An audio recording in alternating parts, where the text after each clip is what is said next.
Thank you for staying with the Daybreak here on Citizen TV. Keep your views coming at Trevor Mbija at Citizen TV Kenya. Use the hashtag Daybreak. We're still having a conversation on the state of the nation, matters, politics, and everything in between there. We're talking about the presidential decree of it is jail, deportation, or a trip to heaven. We're about to play that sound bite. My guests are still with me, Dr. Kuro Court, Party Leader, Third Way Alliance, Dr. Aidan Kainan, Member of Parliament for Eldas, and joining us now is Dan Manzo, Senator for Makueni. Then we'll start to talking about the issues of the national dialogue. They agreed on a 5-point agenda. We'll delve into that a bit to see if it captures what you want as the person living in Kenya here to be addressed there. But first, let's play that clip that the president and see what he had to say and then find out what Dan Manzo thinks. Was he out of order or not? Watu wengine wanasema nimethreaten mtu I have not threatened anybody. It is the truth and it is an option.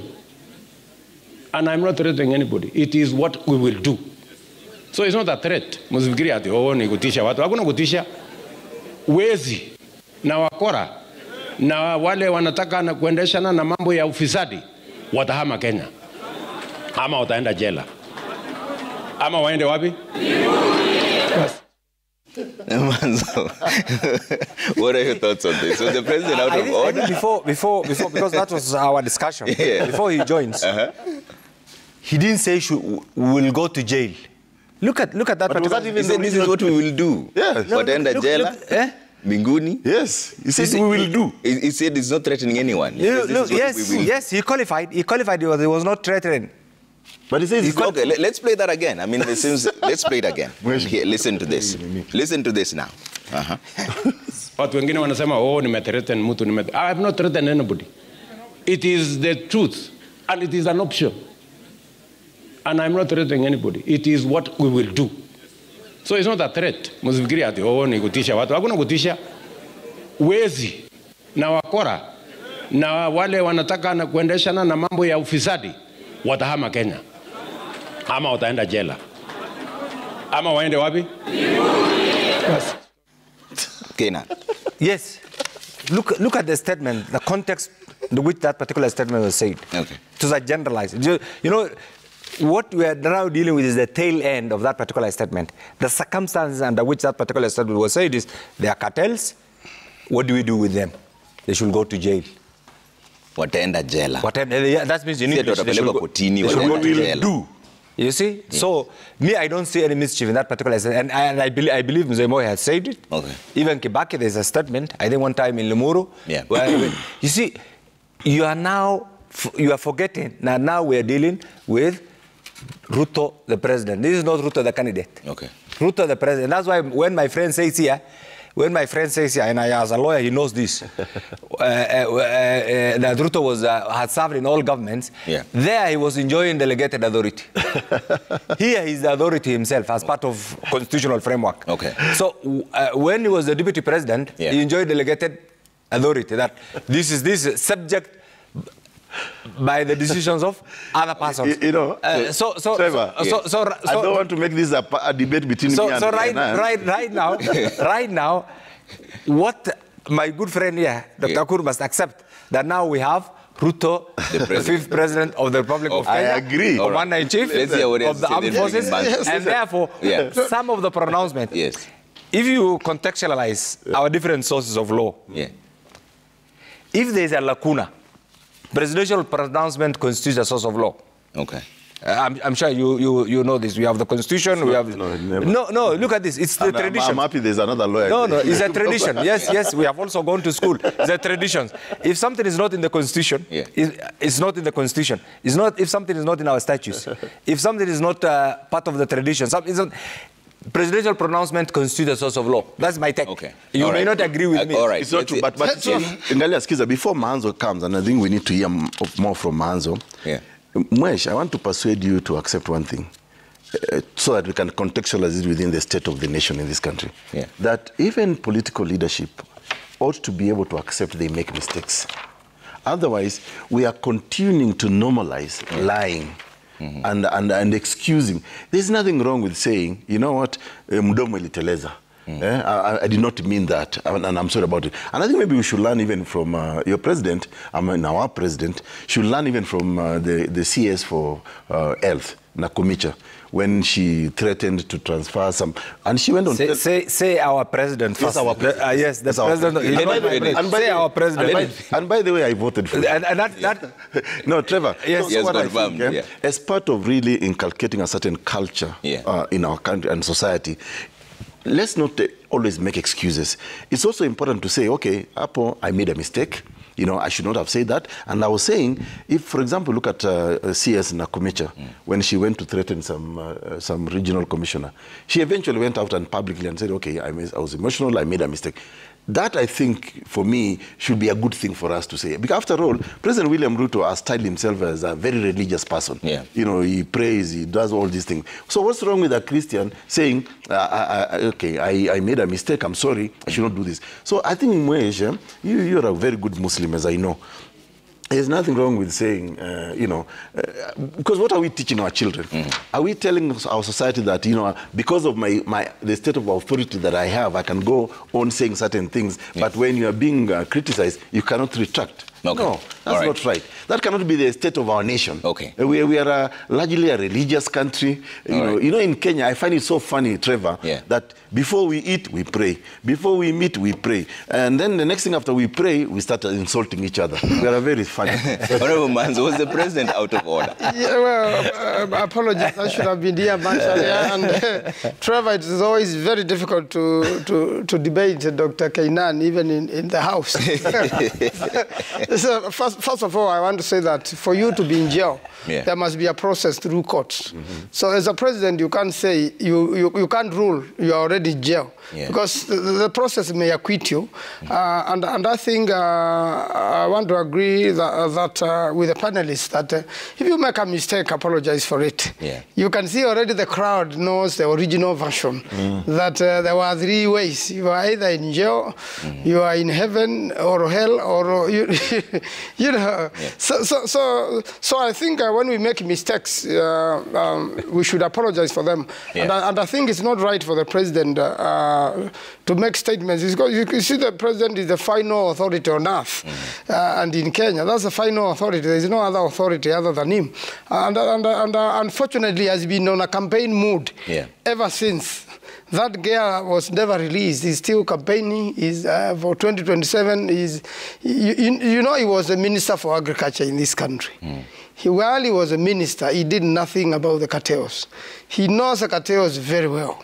And I think what is happening to Rai, this is, and I'm aware because I was in the Agriculture Committee for 10 years in the National Assembly, and I'm still in the Agriculture Committee. What is happening is that this is an attempt by threatening Rai.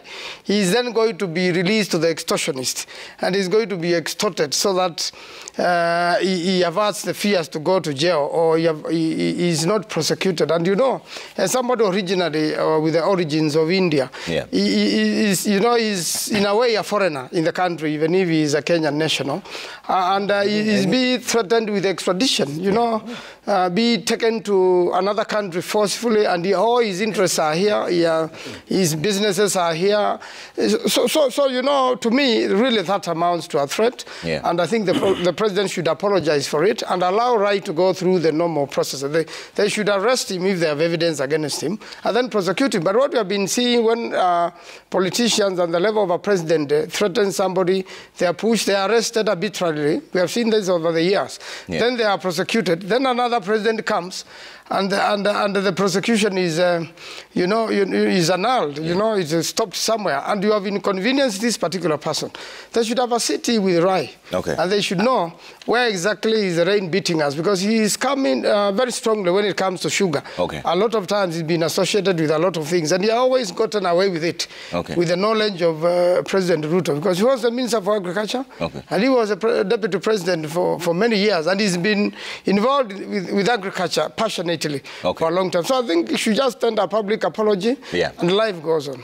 Just apologize and move on. Let's hear what the president said in Mumias, the original soundbite now. Before we are playing the original now when he was in Mumias before yesterday, when he said that he wasn't threatening anyone. This is what he had to say. Kuna makatel, wakora, matapeli, wako pale. Sijui huyu anapeleka huyu kotini. Mwingine anasema sijui alinunua ile cogen facility hapo.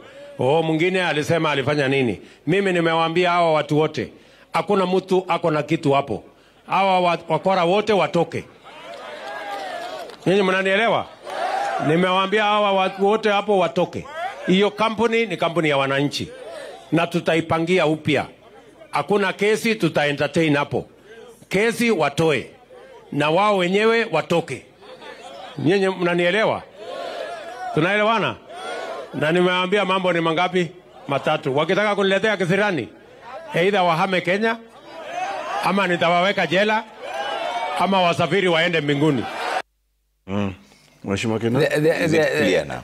Before I comment on that, there's something my brother here said.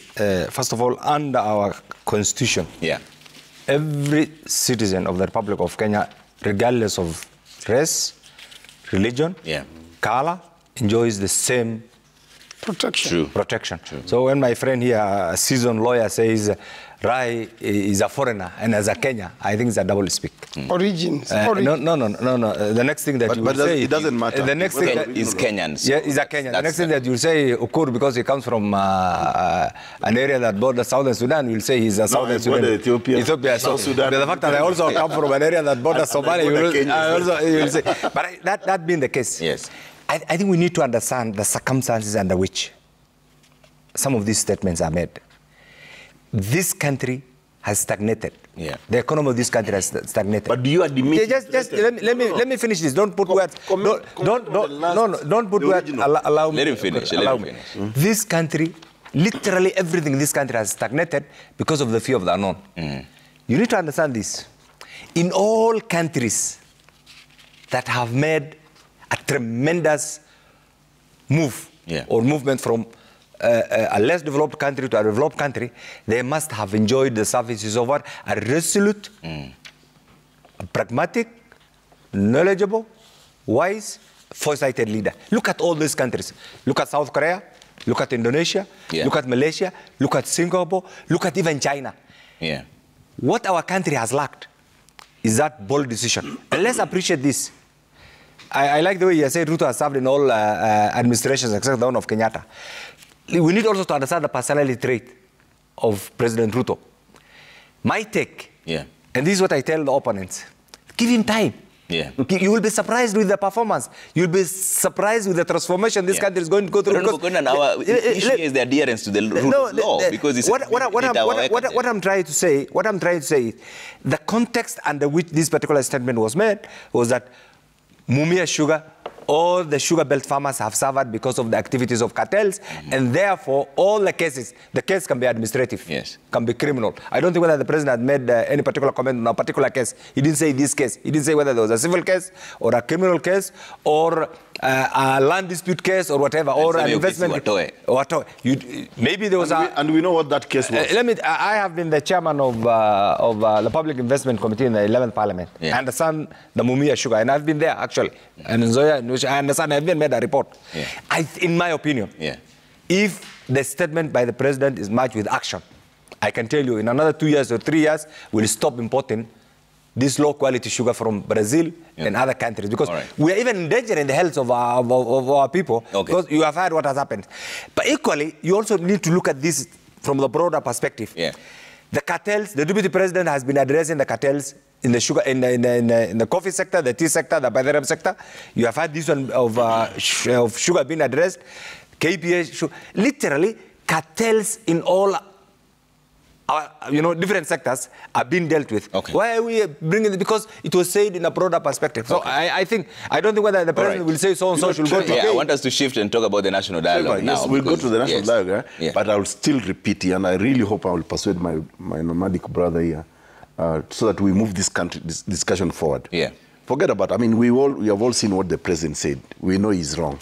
But of course, the defenders of the president will never accept it. But we've seen it ourselves. I think, Mwesh, let's stop talking about these cartels. Can we deconstruct them? Who are they? What have they done? And what harm have they brought to this country? And that is the action we want to see. To keep on defending these political statements is not taking this country, it's not moving us forward. So let's go to Speaking of moving forward, let's talk about the national dialogue. And then, Manzo, I'll start with you on this. So the national dialogue team has agreed on broadly